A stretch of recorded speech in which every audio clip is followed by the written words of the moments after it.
certainly self-discipline, self-control. Okay. So, any one of you, usually Archanadi, because she has got medical duties and she goes away early. So, Archanadi, you can read. Okay, Rangad, I read. Huh? Go ahead. Uh, certainly self-discipline, self-control is never easy. All intelligent human beings know that they must exercise some control over themselves, and nothing is more common than this advice to control the senses. But ordinarily, it is only advised imperfectly and practiced imperfectly in the most limited and insufficient fashion. Even, however, the sage, the man of clear, wise, and discerning soul, who really labors to acquire complete self mastery, finds himself hurried and carried away by the senses. That is because the mind naturally lends itself to the senses. It observes the objects of sense with an inner interest, settles upon them, and makes them the object of absorbing thought for the intelligence and of strong interest for the will. By that, attachment comes. By attachment, desire. By desire, distress, passion, and anger, when the desire is not satisfied or is thwarted or opposed. And by passion, the soul is obscured. The intelligence and will forget to see and be seated in the calm, observing soul. There is a fall from the memory of one's true self, and by that lapse, the intelligent will is also obscured, destroyed even. For the time being, it no longer exists to our memory of ourselves, it disappears in a cloud of passion. We become passion, wrath, grief, and cease to be self and intelligence and will. This then must be prevented, and all the senses brought utterly under control.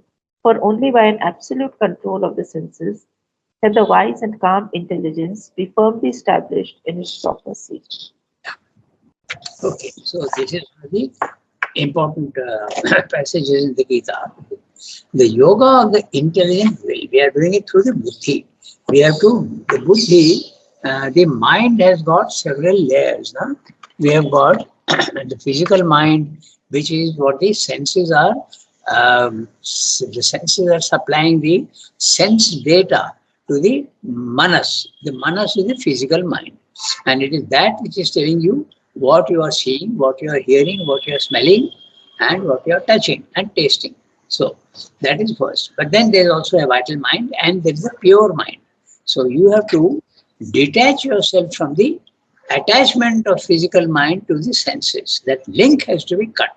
Only if that link is cut can you control the senses. Otherwise, the senses will, like a boat on a stormy sea, it will get completely washed away. It's very difficult. And the analysis is very easy, and we'll see what that analysis is of the sense objects. So, certainly self-discipline, self-control is not easy. Okay? In the previous para also he has told you that we are attracted to sense objects, and when we are attracted, an interest comes, and then we start even in our mind we start before enjoying before the physical enjoyment. Okay, if we see tasty food, it goes even to the extent of the saliva coming into the mouth. Okay, there is a reaction even before you start eating. So the enjoyment in the mind comes. Okay, that enjoyment in the mind has to be cut. Then the attachment is likely to go. Otherwise, if you are enjoying in the mind and letting your mind enjoy what you are going to enjoy physically, then it is very difficult to cut the link in the mind. And you will be washed away. You will be swept away by the senses. That's what he's saying. Certainly, self-discipline, self-control is never easy. What are you trying to control? The senses. The senses are all oriented outwards and they go towards sense objects. And what are the sense objects? Everything in the world is sense object. Everything. Whether they be flowers or animals or human beings or food or smells, everything attracts you. Okay. Even beautiful sound attracts you. Beautiful textures also. Everything attracts you. So all the senses go outwards. So that has to be controlled. They are usually compared to the 5 horses which are carrying uh, which are yoked to a chariot. And the chariot is the body, and you are the Sarathi. The soul is the Sarathi, but the soul has to use the reins and control the horses. The reins are the control, which you can, but normally we don't. We allow the horses full scope to run where they want. That's the image usually used. So, all intelligent human beings know that they must exercise some control over themselves, and nothing is more common than this advice to control the senses. Everybody does that. Okay, the parents control their children and say, don't eat too much. Okay, and when you go out, they want to eat ice cream, they want to do this, they want to do that. Girls get attracted to dresses in the shops. So all the time there is an outward going sense action. So that is what has, and everybody is told, it's very common in life to control yourself a little bit. But this control is not what is being advised in the yogic life. It's totally different. A certain amount of control is necessary in ordinary life. Otherwise, you will be in trouble. You will be encroaching on other people's territories also, and you will also harm yourself in every way. So that's why a little self-control is necessary, but that is a very ordinary moral control. It's not a spiritual control. Spiritual control totally unaffected by the senses. The senses will go on giving you data. Okay, the senses don't stop giving you data, but you are left absolutely without any reaction. That is, and we have seen the image in the Gita, like the waters, all the waters, the rivers flow into the sea, but the sea remains exactly what it is, vast and calm or whatever. It doesn't change its constitution. So that's exactly what should happen. All the senses are like the rivers, even if they enter into you, and they will enter, but you must be absolutely unaffected, like the sea, calm. And so that is the self-control that he's talking about. All intelligent human beings know that they must exercise some control over themselves, and nothing is more common than this advice to control the senses. Very common. But ordinarily, it is only advised imperfectly and practiced imperfectly in the most limited and insufficient fashion. These are normal social controls. That's all. Even, however, the sage, the man of clear, wise, and discerning soul, who really labors to acquire complete self-mastery, finds himself hurried and carried away by the senses. The image used there is like the boat on stormy waters. It gets completely, you have no control over the boat. It gets completely washed away, swept away. Even, however, the sage, the man of clear, wise, and discerning soul, even one who are fully trying to control themselves, can't always do it. When can you do it? When your soul or your consciousness goes out and loses its identification with body, mind, life, that the link is cut. Mind you, the body, mind, life in the lower level continues its old habits. The senses are entering into it and it is going on, but your soul has now cut the link between your body, mind, life and itself. So now it is not affected at all. So you become the witness. You're just standing up and watching your body doing everything that it was doing before, but you are not affected at all. Okay. So this is what that's the Brahman consciousness. So that is because the mind naturally lends itself to the senses. It's a very it's a device of nature. It's a mechanism of nature. The senses are giving you data and the mind is interpreting them, and there's an attachment to it.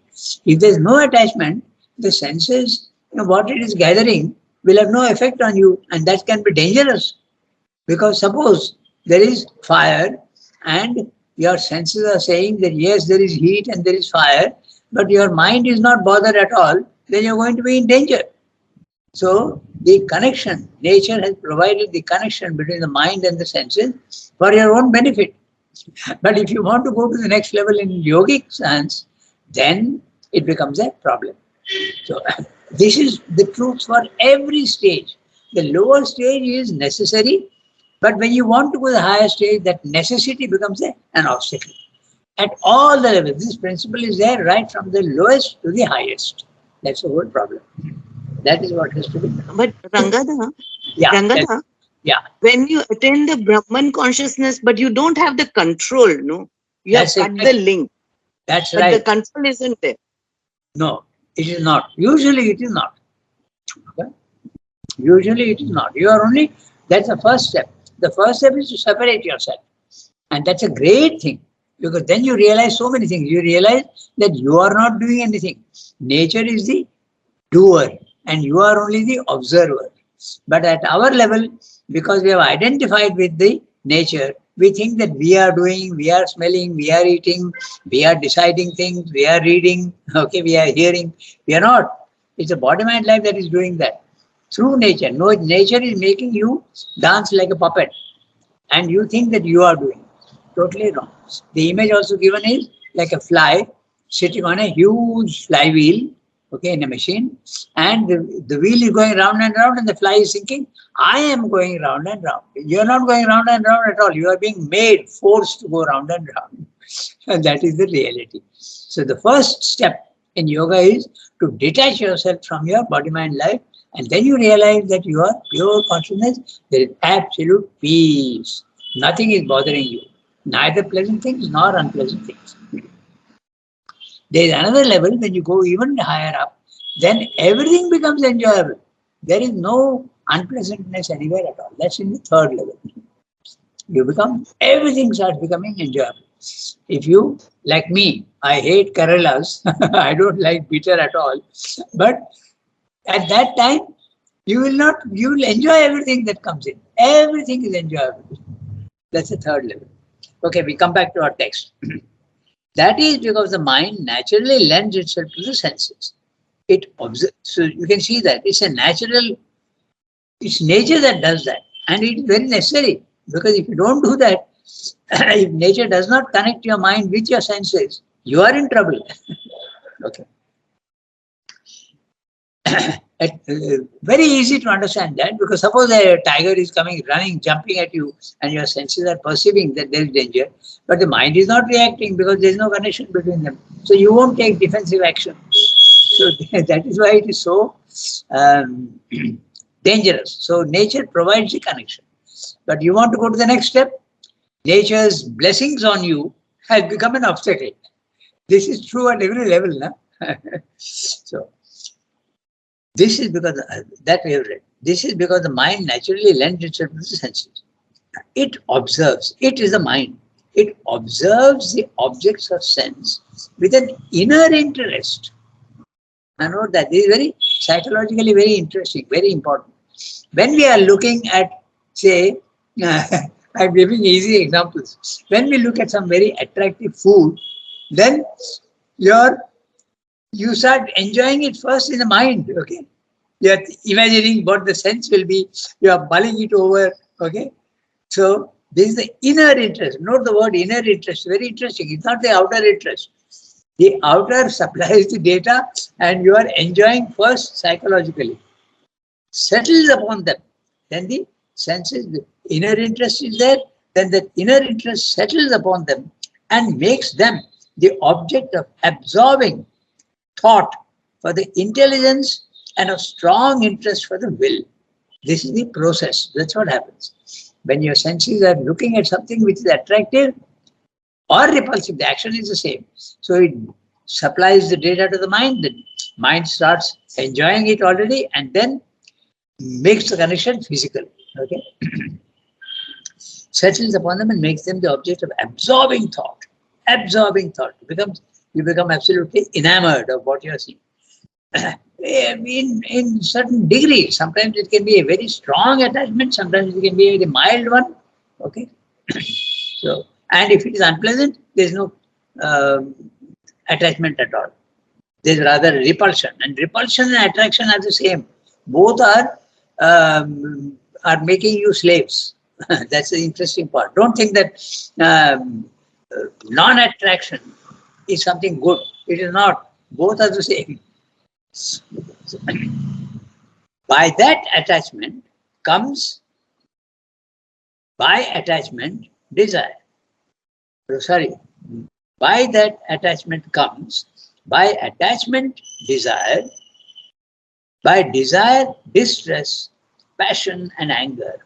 And when the desire is not satisfied or is thwarted or opposed, and by passion, the soul is obscured.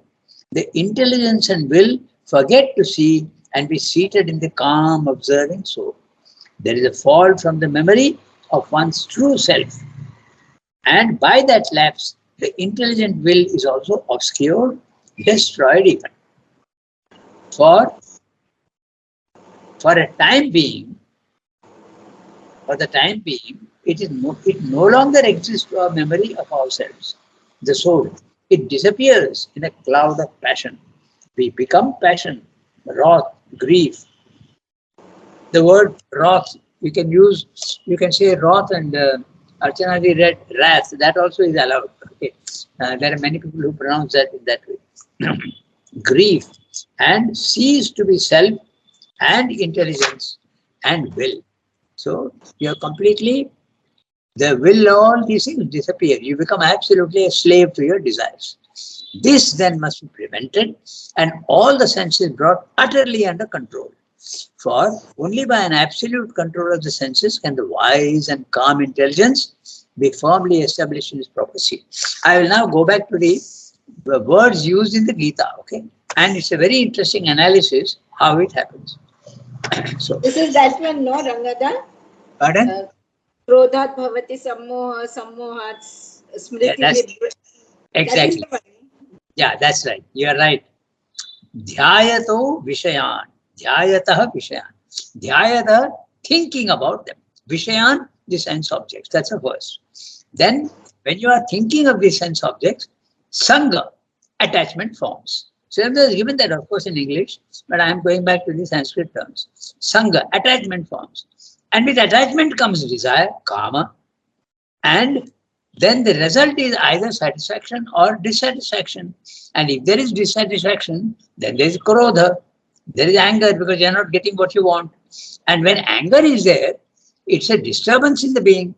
And when there is a disturbance, like a storm, nothing is transparent. Okay, so it becomes your some moha, complete moha is delusion. You get deluded. There is no clear thinking at all. And with the delusion, you forget your real being. Okay. Now, this is very interesting. It's not that this happens every time. What this analysis is the universal analysis. This is the applicable at all times to everyone. It's not a single event. This is what you can get confused with. It's not a single event. The analysis given in the Gita is, this is what normally happens to man. And once it happens, it stays until you decide that you don't want to be a slave. Okay? So, smriti vibhrama. Sammoha gives smriti vibhrama. You forget your real self. Everybody, from the beginning of life itself, we have forgotten our real self. Then from smriti, then there is smriti bhransha. There is a fall from the realization of your own self. Then that gives you buddhinasha. Buddhinasha, your mind is incapable of seeing things and you are likely to do all sorts of nonsensical things. And that will lead to vinasha, destruction. So this is the normal. Yeah. But obviously, every time you have a desire, you are not being destroyed. So it's a universal phenomena which is being described, which is at the base of all. It's a fundamental thing that happens. That is how we forget who we are. This is what it has to be applied, not in individual event, but at all levels. Whenever desire comes, this happens. That's what it happens. It doesn't mean to say that when we don't have desire, we know the soul. It's not that at all. Okay. That's why this is not a one-time event, what is being described here. It's a universal thing, a fact of existence. That's why all men forget, because the attachment is already there. Even from past lives it is there. So this is a universal phenomena. It's a base. It's a psychological base for our ignorance. That's what he can say. Okay. So now we go to the next para. We have time. 8:12. So we'll read the next one. This cannot be done perfectly. What cannot be done? Cutting the link in the mind and getting rid of desires. Desires will continue in the body-mind life. But let your buddhi get loosened from the attachment to desire. Let the link between the mind and the desire be cut. That's what he said. And once that is there, the desire will continue in the body-mind life, but you are free. Okay? Your consciousness is free. Then you realize that you are not the body-mind life and you are the consciousness. We come back to that famous Shankaracharya's Nirvana Ashtakam. Na?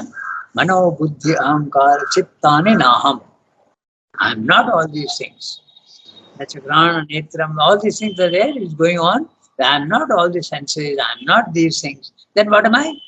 I am pure Chidananda Rupa Shivoham Shivoham. I am pure Ananda, Chit Ananda. That's the nature of my soul.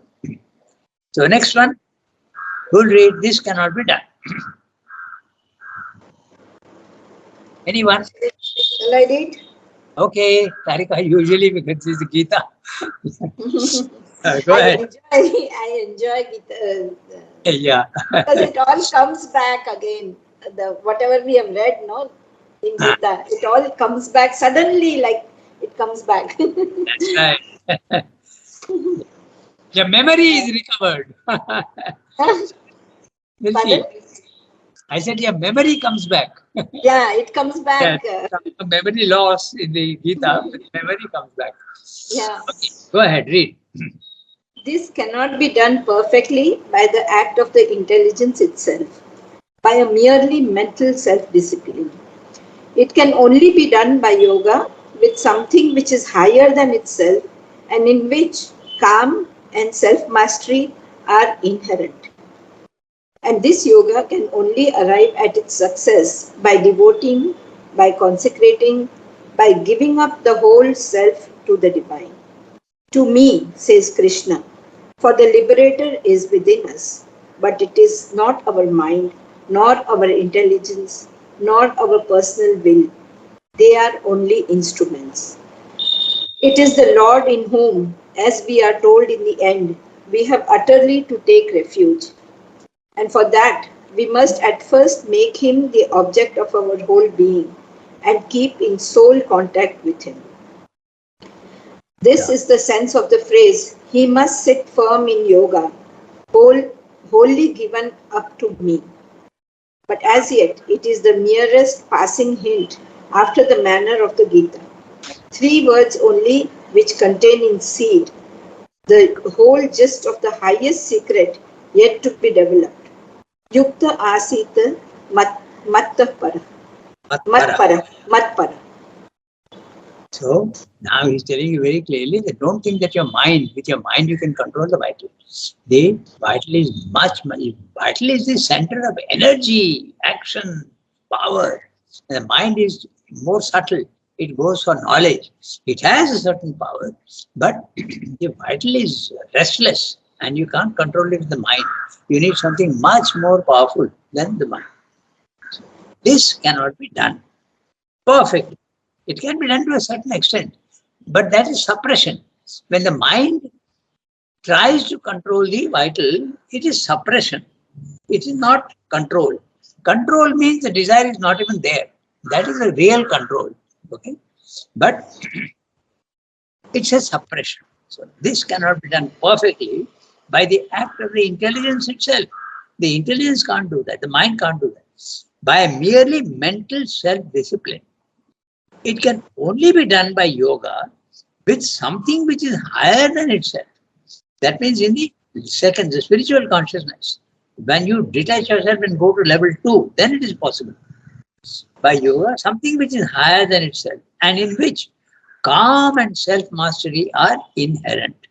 Because When you go to level 2, you are in the Brahman consciousness. And remember, the Brahman consciousness is peace, immutability, featurelessness, infinity and eternity. So naturally, if it is featureless and peace, you are not affected at all. Okay, so that's what it. Like the waters that come into the sea is unaffected. You remain absolutely calm. So it has to be in the level 2. Level 1, you can't do anything much. You can, but you will be forcing yourself. And when you force the vital not to enjoy, two things can happen. This is also very interesting psychologically. If your vital is strong, okay, there is a revolt. And if your vital is weak, then there is a depression. If you control the vital with your mind, this can happen. So, because I want to have good food, I want to have good clothes, but I'm not getting it, then there is a disappointment.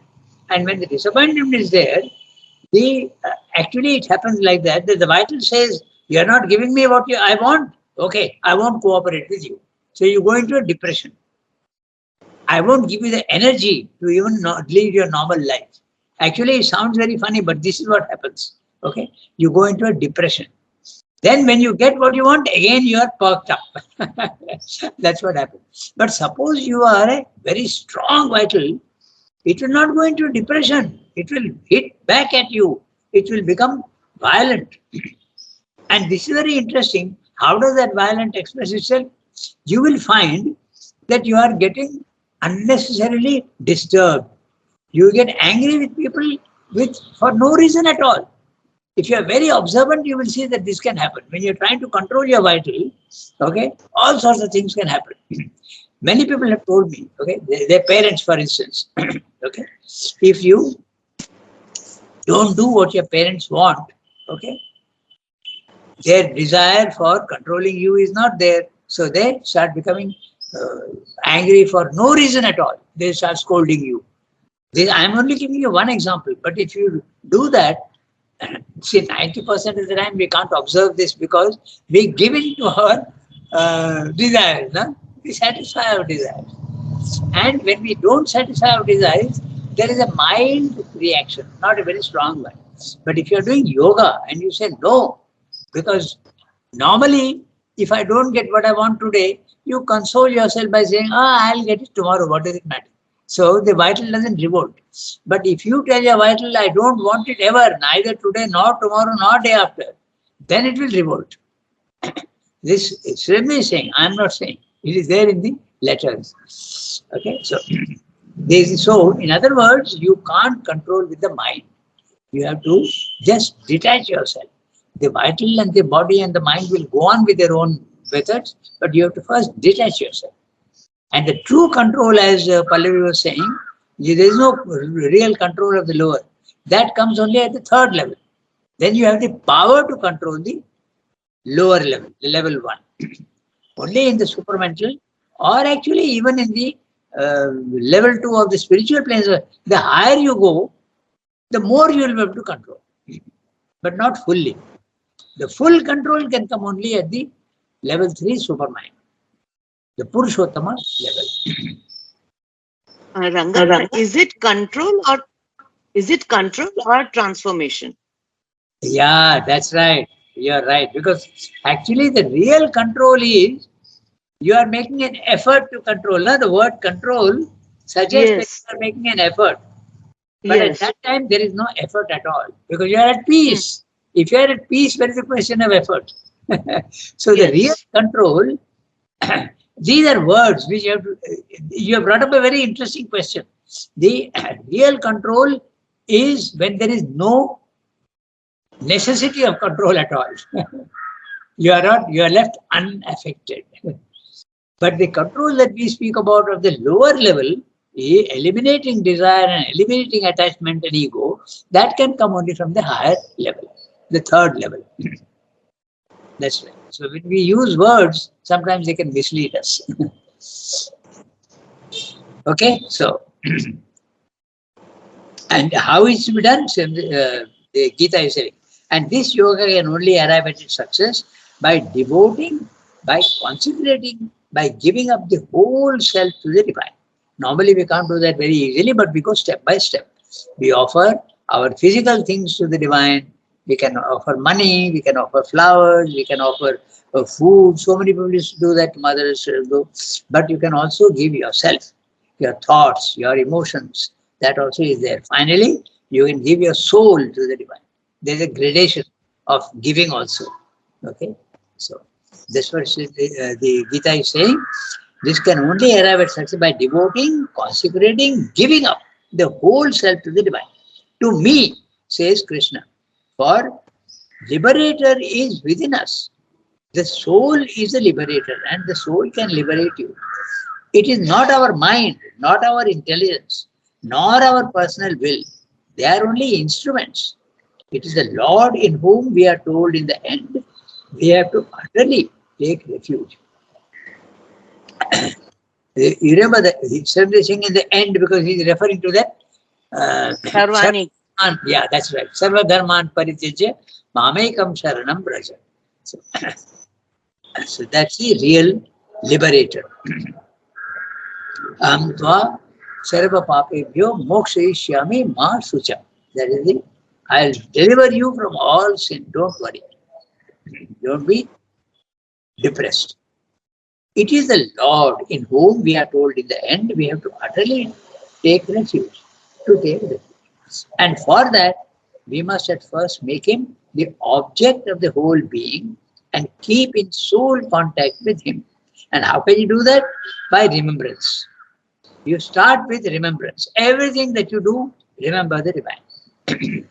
And that you can't do all the time, because if you are doing your work, okay, you have to concentrate on the work outside. So you start by particular times when you are sitting down for your meal, think of the divine and offer the food to him. And you are coming out of your house. For each one, it will be a different time. Some people do it while going to sleep and getting up first thing in the morning. Some people do it when they are going out of the house. Okay, the traffic in Pondicherry is horrible, so protect me. You ask for help. Okay, and when you come back, you give thanks before starting. That's why in the ashram we have meditation a little bit before any event. Before the playground also starts, we have a small meditation, and at the end also we have small meditation. This small meditation, beginning and end, slowly, when practiced with intensity, covers the whole of life. It covers the whole of life. I like to give an image for that, and I'll share it with you. Okay, if you go to the tennis ground, you will see that there are basketball courts, but on the side there is a small, about 1.5 foot patch of grass. You have seen that? But that parapet is there where people walk and run, and there is a small, so that patch of grass is not there fully. Towards the south, it is not there. So one day they decided to put that patch of grass. And how do you do that? You don't put the grass entirely from top to bottom. Okay. What you do is you take a bit, patches, and put one patch. In another 1 meter away, you put another patch, another patch, another patch. So this is exactly similar to your thinking of the divine. You are not thinking all the time, but you are thinking at one point, another point, another point. And you go on increasing the points as you go on, and memory becomes a habit of the divine. Memory of the divine becomes a habit. Now what happens? Exactly, this grass starts slowly growing, and in 2 months, 3 months or 4 months, the whole patch becomes grassy. So this is exactly what you have to do with your remembrance also. You start with certain points, point the repair if you want to, okay? Some focused on certain points. Then slowly, all the time you will remember the divine. And this is Ramakrishna's image is very interesting. He says it's like a maid servant who is working in a house, okay? And she is washing clothes, she is cooking, she is cleaning the floor, she is doing all these things. But she is a 2-year-old child at home. She is forced to work, but her mind, at the background of her mind, all the time, her worry is there, what is my child doing? Is he safe or not? So at the background of your mind, in the background, there will be the remembrance.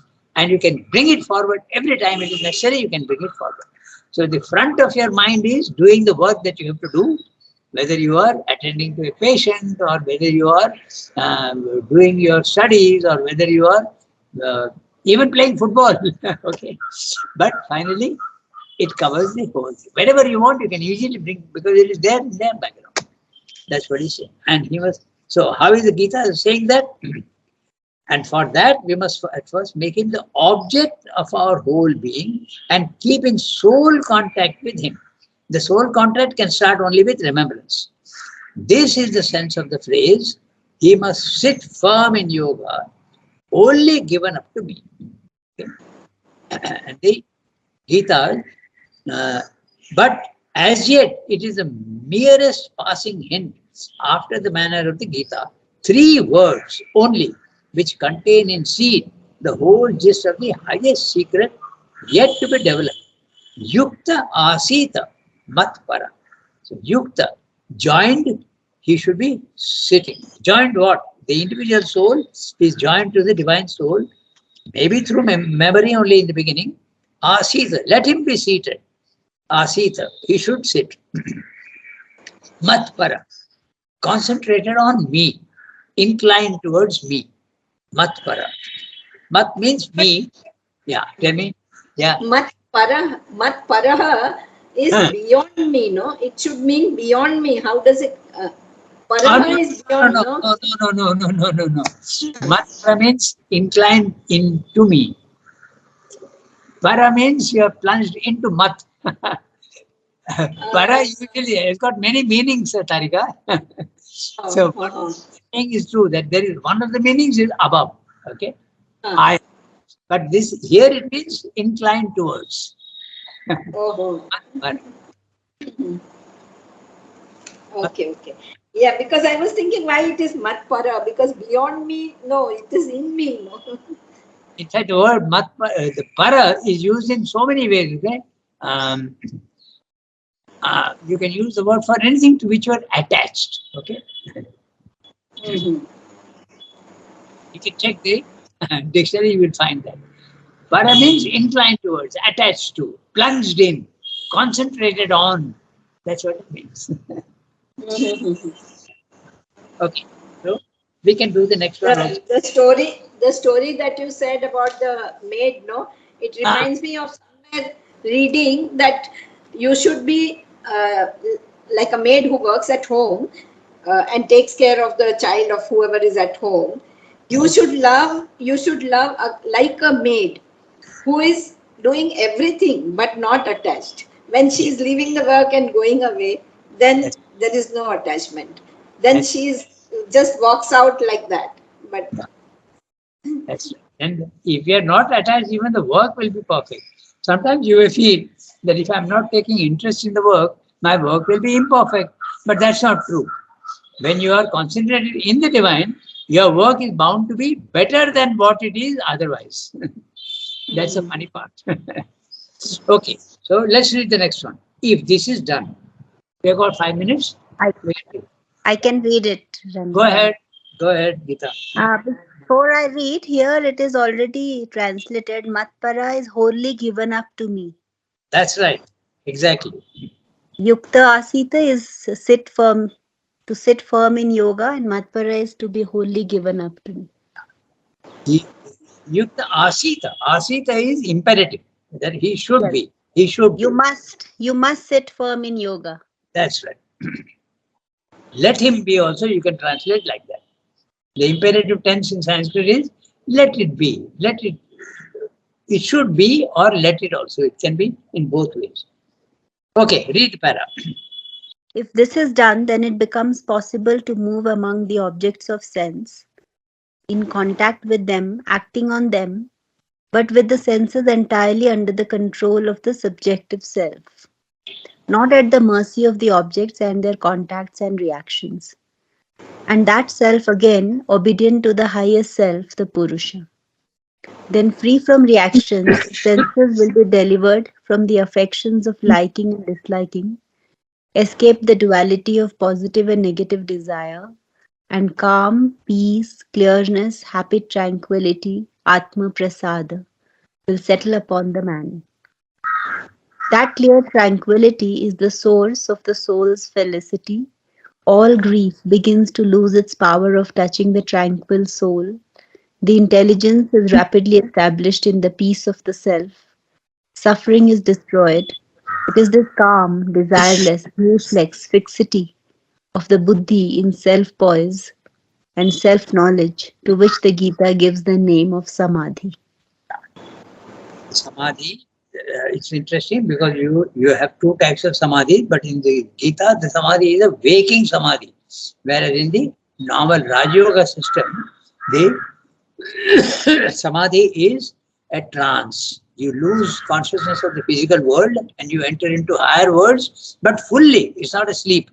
It is a full remembrance. So you're fully conscious and you enter, but you're not conscious of the physical world.